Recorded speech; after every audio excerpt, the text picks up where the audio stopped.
किसी ने बड़े कमाल की बात कही है कि गुलामी की जंजीरों से स्वतंत्रता की शान अच्छी, चंद रुपयों की नौकरी से चाय की दुकान अच्छी। नमस्ते दोस्तों, मैं हूं मुकेश।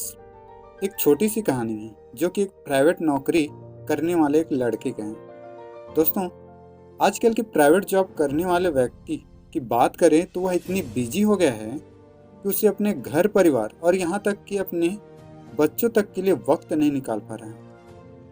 दोस्तों, राकेश नाम का एक लड़का था। उसका शादी भी हो गया था।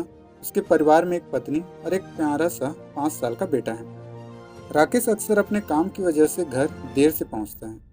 ज़्यादातर जब वह घर पहुंचता है तो या तो थका हुआ होता है या तो परेशान होता है। इससे उसके घर वाले भी काफ़ी परेशान रहते हैं। लेकिन क्या करें, प्राइवेट जॉब तो ऐसी ही होती है, देर तक काम करना ही पड़ता है।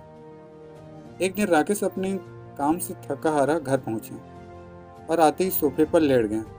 तभी उसका 5 साल का बेटा उसके पास आया और बोला, पापा आप आज जल्दी आ गए, मेरे साथ खेलोगे? राकेश बहुत थका हुआ होता है तो उसने साफ मना कर दिया और अपने बेटे को जाकर सोने के लिए कहा।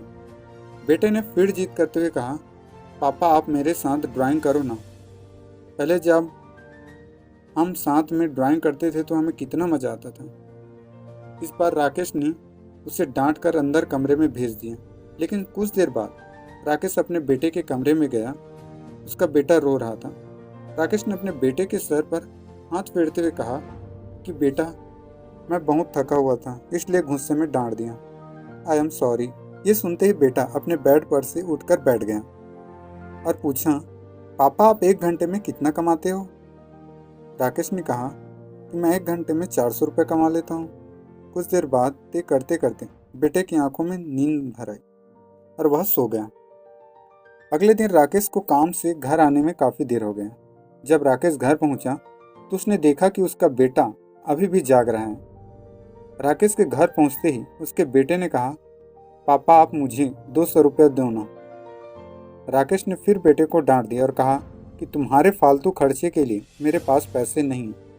जरूर तुमने कोई बाजार में खिलौना देखा होगा और वो लेने की सोच रहे हो। उसके बेटे ने फिर जिद करते हुए कहा, पापा प्लीज़ मुझे 200 रुपये दे दो। इस बार राकेश को गुस्सा आ गया और उसने डांट कर उसे अंदर जाकर सोने के लिए कहा और कहा कि कल स्कूल के लिए उठना है, अभी जाओ और सो जाओ। बेचारा बेटा रोते हुए अंदर चला गया और लेट गया। थोड़ी देर बाद राकेश को एहसास हुआ कि उसने बेटे को कुछ ज़्यादा ही डांट दिया है। अपने ऑफिस का स्ट्रेस उस पर निकाल दिया। राकेश अपने बेटे के कमरे में गया और अपने बेटे के सर पर हाथ फेरते हुए पूछा कि अच्छा बताओ, तुम्हें 200 रुपये किस लिए चाहिए?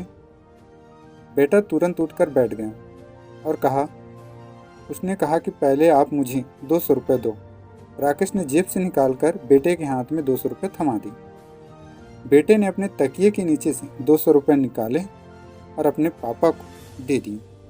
जिस पर राकेश ने पूछा, जब तुम्हारे पास पहले से ही 200 रुपये हैं तो तुम मुझे क्यों मांग रहे थे? इस पर राकेश के बेटे ने कहा, पापा आप 1 घंटे में 400 रुपये कमाते हो, ये 400 रुपये रख लो और कल अपने काम से 1 घंटा पहले आ जाना ताकि हम दोनों एक साथ ड्राइंग कर सकें। इतना सुनते ही राकेश की आंखों से पानी छलकने लगा और उसने बेटे को गले लगा लिया। उस दिन से राकेश को एहसास हुआ कि जिंदगी की भागदौड़ में उसने क्या खोया है। दोस्तों, ये कहानी सिर्फ राकेश और उसके बेटे की नहीं है, बल्कि हम सब की है। आप अपने परिवार, अपने बच्चों के लिए थोड़ा वक्त जरूर निकालें।